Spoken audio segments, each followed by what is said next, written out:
So, ito na naman ang asikasuhin ko. It is a mini forest. Dito ang likuran niyang portion.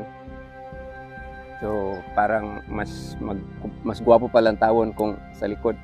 So, this mini forest is tugas bato. Ang error ko nito is itong kahoy na pinakamababa, dapat ganito pa siya kamabaunta. As also this one. Then, itong nasa taas, dapat ganito kataas.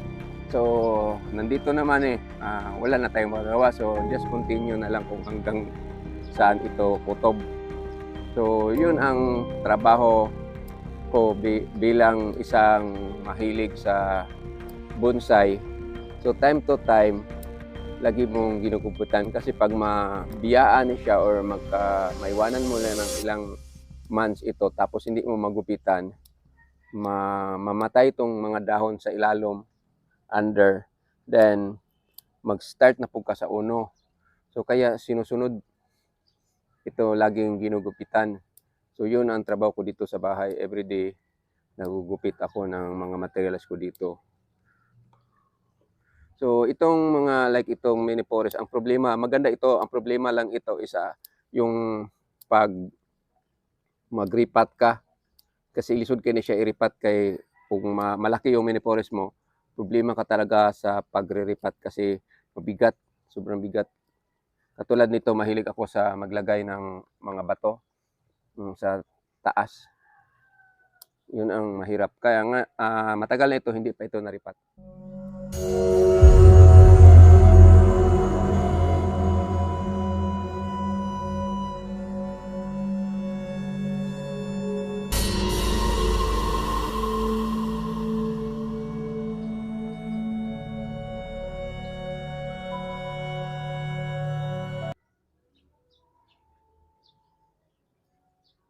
So, natapos ko na nagupitan, then may mga dahon pa dito sa ilalim na kailangang tanggalin.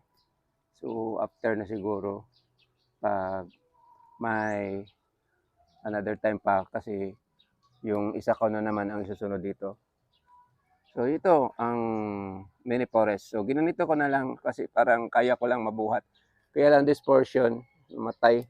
Kung napuno pa na siyang dahon, makaber up na siyang dahon, this area here, maganda siyang tingnan.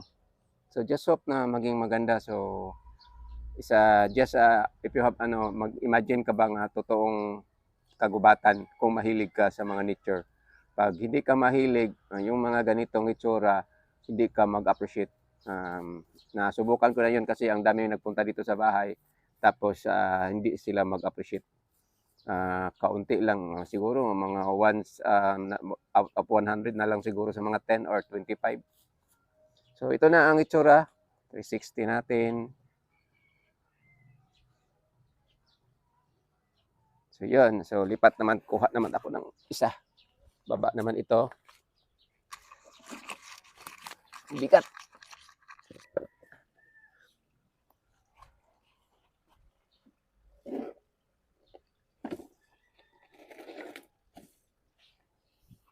We have another one here.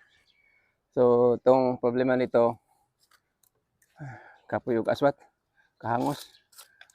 So same pa rin ang nangyari sa paggawa ko, isa wangkig, tikling, then makikita na yung dahon niya is namalagsang because hindi siya naka-expose ng sunlight.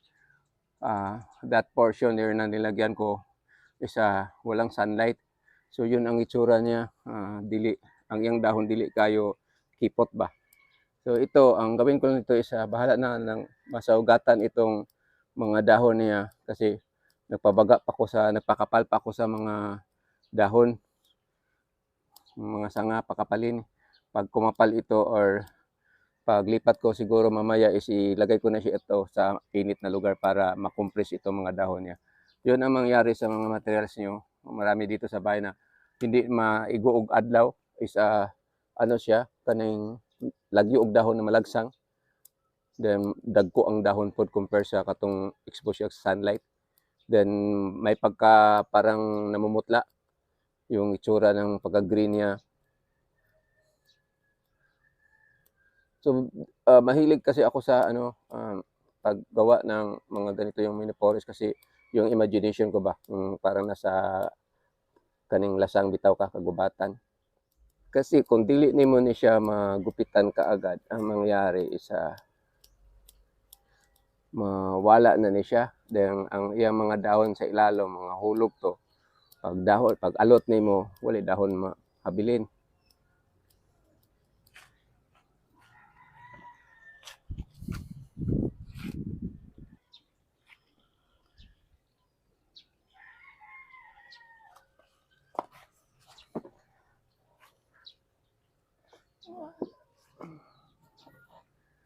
So, tapos na nagupitan. So, ibalik ko to sa ibilad ko na ito sa araw. Yung iguug adlaw kasi namumutla. So, ito na ang itsura. Yan. So, just hope magandang tignan sa video. Lagyan ko ng gamahanan na tuwalya. Kung gwapo ba lang tawon.